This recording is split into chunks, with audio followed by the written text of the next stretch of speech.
6 ആശാരികൾ 6 ദിവസം കൊണ്ട് 6 കസേരകൾ ഉണ്ടാക്കുന്നുവെങ്കിൽ 3 ആശാരികൾ 3 ദിവസം കൊണ്ട് എത്ര കസേരകൾ ഉണ്ടാക്കും? ഈ ടൈപ്പ് ഓഫ് ക്വസ്റ്റ്യന് നമ്മൾ നമ്മുടെ ചാനലിൽ ഇട്ടിട്ടുണ്ട്. മാത്ത് മെയ്ഡ് ബൈ ഈസി എന്ന് പറഞ്ഞിട്ടുള്ള ഒരു പ്ലേലിസ്റ്റ് തന്നെ ഉണ്ട്.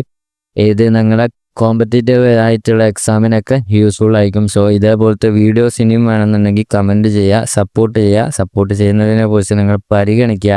സോ ഇതെങ്ങനെ ചെയ്യുന്നുള്ളതാണ് നമ്മൾ ഇനി പറയാൻ പോകുന്നത്. അതായത് 6 ആശാരികൾ, സപ്പോസ് ഈ ആശാരികളുടെ എണ്ണം M1 എന്നുള്ളത് ആയിട്ടും 6 ദിവസം ഡേയ്സ് D1 ആയിട്ടും നമ്മൾ ഉണ്ടാക്കുന്ന സാധനം എന്തോ അതിൻ്റെ എണ്ണത്തിന് ഞാൻ N1 ആയിട്ടും എടുക്കുന്നു. അപ്പോൾ അത് 6. ഓക്കെ. ഇനി അടുത്ത സെറ്റ് എന്ന് പറഞ്ഞു കഴിഞ്ഞാൽ 3 ആശാരികൾ M1 എന്ന് പറയുന്നത് 3 ദിവസം M2 D2 എന്ന് പറയുന്നത് 3.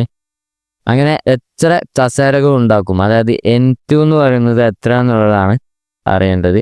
സോ ഇങ്ങനെ എത്ര എണ്ണം ഉണ്ടാക്കും, അല്ലെങ്കിൽ ഈ പറയുന്ന നമ്പർ ഓഫ് ആൾക്കാർ, ഡേയ്സ്, ഈ പറയുന്ന സാധനങ്ങളുടെ എണ്ണം ഇങ്ങനെ കമ്പൈനായിട്ട് തന്നു കഴിഞ്ഞാൽ, 2 സെറ്റായിട്ട് തന്നു കഴിഞ്ഞ് കഴിഞ്ഞാൽ ഇത് നമ്മൾ ചെയ്യാൻ ഒരു ഫോർമുല യൂസ് ചെയ്യും. അതെന്താന്ന് വെച്ച് കഴിഞ്ഞാൽ M1 D1 by N1 equal to M2 D2 by N2.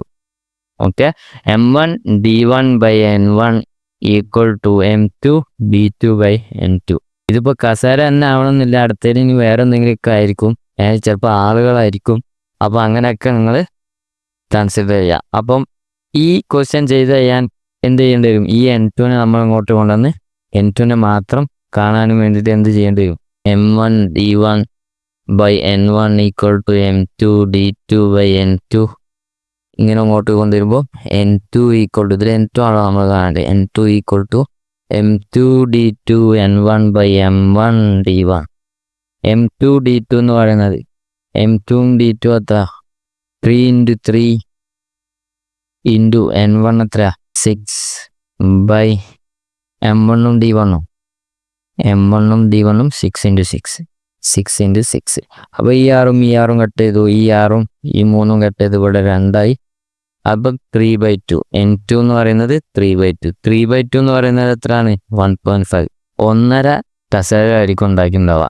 Okay. ഒരു 4 പാലുള്ള കസേരയാണെന്നുണ്ടെങ്കിൽ ഒരു കസേരയും അടുത്തതിന് 2 കാലും വെച്ചിട്ടായിരിക്കും നിൽക്കുന്നുണ്ടാവുക. So by.